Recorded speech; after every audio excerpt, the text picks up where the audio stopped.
I just want to see what is the energy of divine masculine and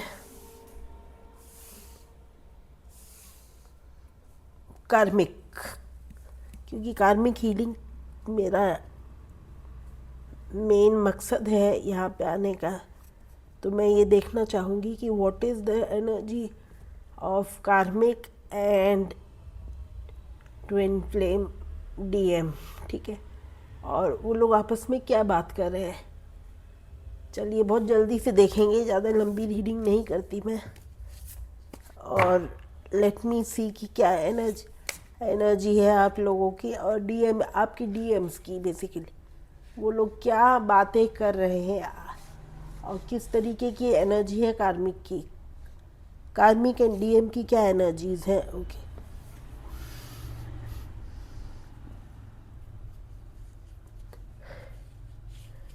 क्या बातें बताई जा रही हैं, क्या सच है क्या झूठ है। दोनों ही कार्ड मेजर आर्काना के हैं।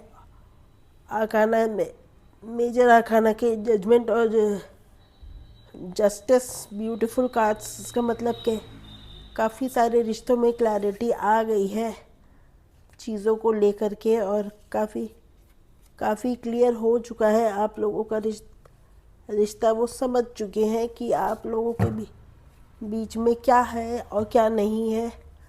और काफ़ी कुछ चीज़ें ऐसी होंगी जो आप लोगों को समझ में नहीं आएंगी, और वहाँ पे क्लैरिटी, लेकिन वहाँ पे क्लैरिटी बहुत ज़बरदस्त आ चुकी है।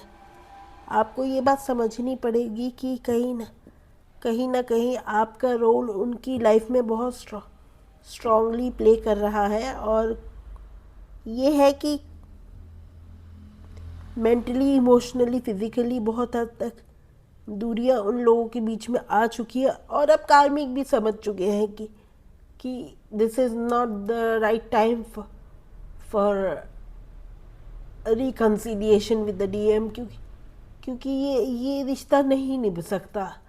ये बातें कहीं ना कहीं साइलेंटली समझ चुके हैं।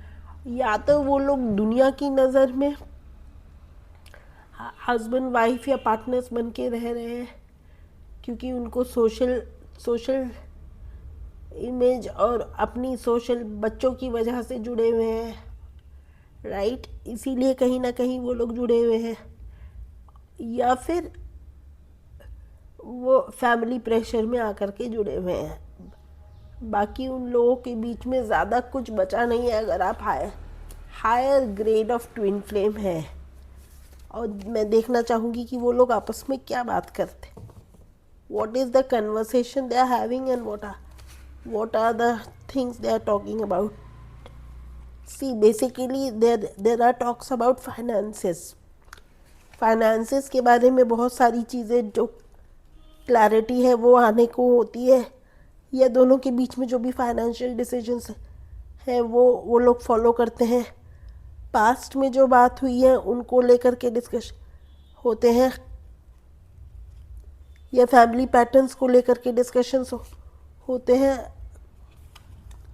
चीज़ों को आगे कैसे लेके जाना है, आगे कैसे बच्चों की परवरिश करनी है, आगे कैसे लोगों को आगे डिस्क्लोज करना है कि क्या हमारे बीच में है, क्या हमारे बीच में नहीं है kind of a thing. Socially they are not appearing together also nowadays.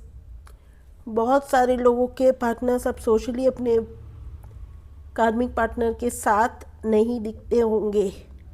ये बहुत senior level of twin flames है। मेरे को ये जो एनर्जी आ रही है बहुत अर्ली स्टेजेस नहीं है। ये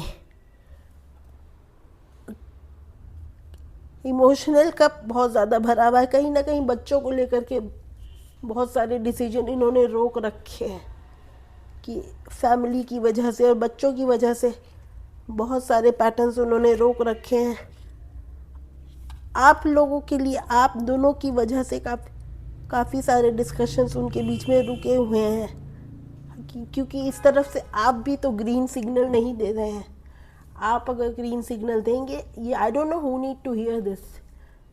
अगर आप फुल्ली कमिटेड है तो आप उनको इनडायरेक्टली और डायरेक्टली हिंट दे सकते हैं चीज़ों को लेकर के। अगर आप रेडी हैं तो उनको क्लैरिटी ऑफ विजन नहीं है, वो पास्ट को छोड़ के आगे बढ़ना चाहते हैं, लेकिन आपकी वजह से वो कंप्लीटली ब्लैंक आउट हो जाते हैं चीज़ों को ले करके। Understand this pattern of yours.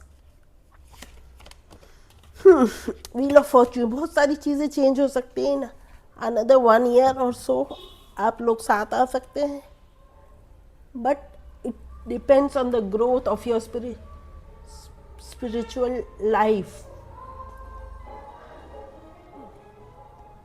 Background में गाने बजने लगे हैं, जैसे ही मैं यूनियन की बात करती हूँ वैसे ही आप लोगों का डिवाइन सिग्नल होने लगता है, ठीक है।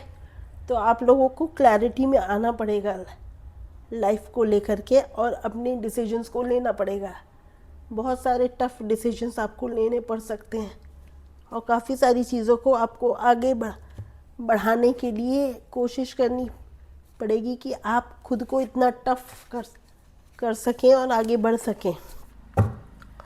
अब मैं देखना चाहूँगी कि what is the moonology card for the full moon coming. क्या क्लोजर मिल सकता है जल्दी से जल्दी आप लोगों को। बिलीव इन द इम्पॉसिबल, वही जो मैं बोल रही हूँ कि आप लोगों को समझना पड़ेगा कि कहीं ना कहीं आपको भी टफ डिसीजंस लेने पड़ेंगे। आपको ये बात अंडरस्टैंड करनी पड़ेगी कि बहुत सारी चीज़ें आपकी वजह से अटकी रुकी डरी सहमी है। Divine masculine does not have the confidence to take bigger decisions because of this.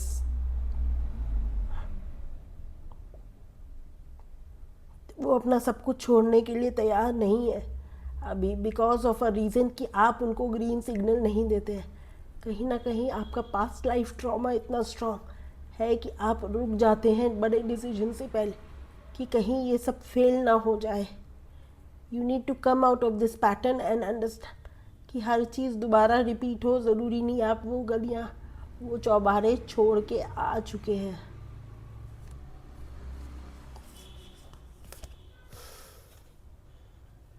Step out of your comfort zone. आपको अपने कंफर्ट जोन से बाहर आना ही पड़ेगा, नहीं तो चीज़ें बहुत टफ हो सकती है और पैटर्न दोबारा से रिपीट हो सकता है। Conclusions are within reach, जो मैं बोल रही हूँ वही बात है। आपको कंक्लूजन आपके रीच में है, but the only condition is कि आप अपनी तरफ से इतना कॉन्फिडेंट फील करें, इंडिपेंडेंट फील करें कि आप अपने डीएम को अपनी लाइफ में पूरी तरीके से शामिल करने के लिए तैयार हो। Unless and until you're not ready for the things to change, they will not change, they will linger around, they will hamper around, they will create a lot of blockage in your life. आपको अपने बारे में खुद ही decisions लेने हैं बहुत सारे, और कार्मिक का डिसीजन अब बहुत सारा क्लैरिटी आ चुका है। वो दोनों आपस में इतना कम्युनिकेट भी सिर्फ बच्चों और पैसों को लेके या फैमिली प्रेशर में लेकर के कर रहे हैं।